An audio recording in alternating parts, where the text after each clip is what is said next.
Okay, so parang pwedeng may bahay na, paano yun, pwedeng house arrest? Hindi kasi kalayaan nga eh. Pansamantalang kalayaan, interim release. So ibig sabihin, malaya siya. Ganun po ba mangyayari? Pwede. Saan siya Pwede ilalagay? siyang mag-mall, ganun. Pwede siyang, oo.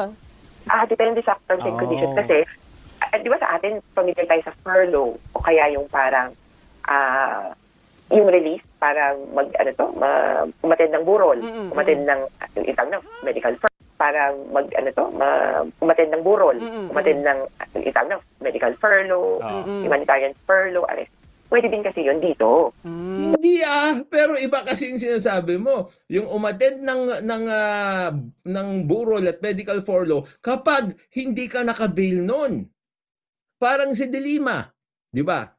Humihingi siya ng pagkakataon para bumisita, di ba? Pumunta sa ganto, pumunta sa ganyan.